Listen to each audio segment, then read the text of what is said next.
memang saya dengar tapi itu hebat. Sampai ada yang bilang di sini Bapak. Nama saya Matias Berhitu. Pekerjaan saya sebagai seorang supir angkot.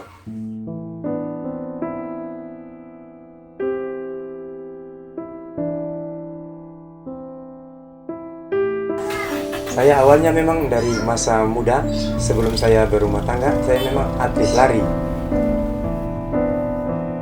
Saya latihan itu biasanya yang 100 meter sampai 200 meter saya pelari sprinter.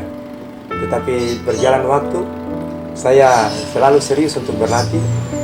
Dan pada waktu saya berlatih itu yang jarak sprinter, saya tidak pernah ada hasil yang baik. Dan pada waktu latihan jarak jauh, setelah saya sudah berumah tangga, berkeluarga, di situ saya dapat memetik hasilnya. Dan berjalan waktu juga, saya mulai tetap tekun untuk berlatih khusus latihan lari jarak jauh yang mereka biasa sebut ultramaraton. Dan pada saat saya tekun berlatih, ada satu komunitas dari Jakarta menghubungi saya bahwa ini ada mau kejuaraan lari 100 km di Jakarta. Dan saya bilang, saya belum pernah itu ke Jakarta. Dan pada tahun 2015, saya beranikan diri untuk ikut kejuaraan lari ultramaraton di Jakarta. Dan puji Tuhan, saya bisa berhasil.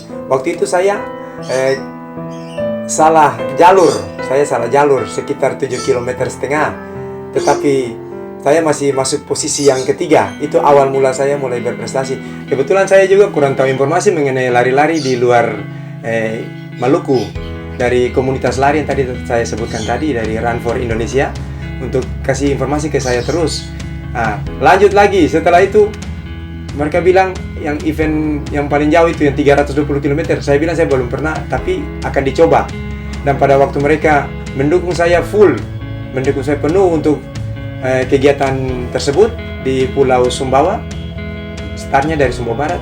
Saya berhasil, saya mendapat juara 1. Itu lari yang event terjauh se-Asia Tenggara, 320 km. Saya istri dari Bapak Matias Berhitu. Nama saya Vin Berhitu. Mengawali semuanya ini saya harus bersyukur buat Tuhan, sebab di dalam usia suami saya yang sudah mau masuk 47 tahun, tapi dikaruniai Tuhan kekuatan, kesehatan, sehingga dia bisa ada di dalam prestasi sampai saat ini. Untuk suami saya punya hidup sehari-harian dengan saya sama anak-anak saya lihat itu sangat enjoy. Senang sekali dalam membagi. Artinya saat dia berlatih, saat ada di dalam rumah bersama dengan saya sebagai seorang istri maupun sebagai dengan anak-anak, itu enak. Rumah tangga dalam keluarga sebagai seorang suami itu sangat bertanggung jawab. Pekerjaannya sebagai supir angkut, dia harus narik angkut waktu pagi, kadang pulang sampai siang. Kemudian dia harus ambil waktu untuk berlatih.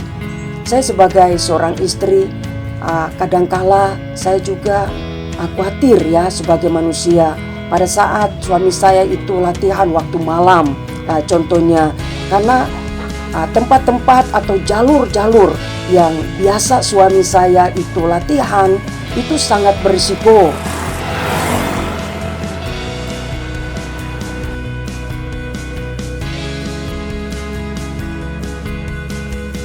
Sebagai seorang istri, untuk menunjang prestasi suami saya jaga menu makannya. Saya kadang hindari masakan yang berminyak. Kadang saya harus buat masakan itu hanya bening, sayur bening.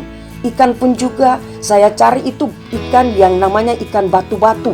Dan selalu saya sediakan itu air kelapa.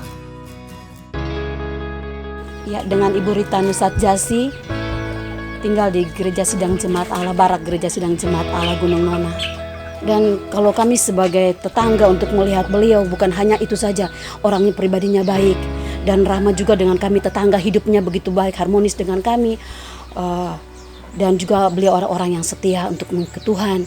Dan anak-anak beliau harus bekerja yang mana harus untuk membiayai kehidupan anak-anak ini dan mana masa depan mereka. Ada yang kuliah, ada yang masih SMA, dia butuh biaya, tapi beliau begitu mengatur waktu untuk membiayai keluarga dan juga untuk bisa untuk latihan lari ini. Beliau begitu motivasi dengan sungguh-sungguh, dan waktu beliau motivasi dengan setia untuk melatihan, dan kami melihat bagaimana hasilnya yang dia dapatkan saat ini. Motivasi saya biar saya munculkan atau bisa membuat keinginan untuk generasi-generasi di bawah saya, supaya jangan berpada atau stop sampai di situ saja, bukan saja di dunia lari, tapi semua cabang olahraga. Jangan cuma sudah merasa puas dengan apa yang sudah pernah didapat, tapi kita berbuat yang terbaik.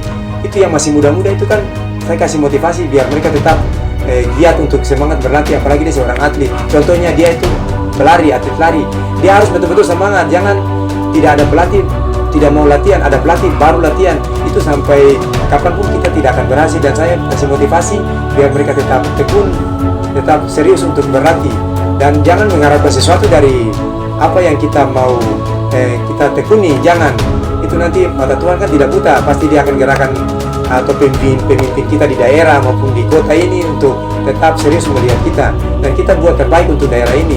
Pasti itu ada jalan keluar.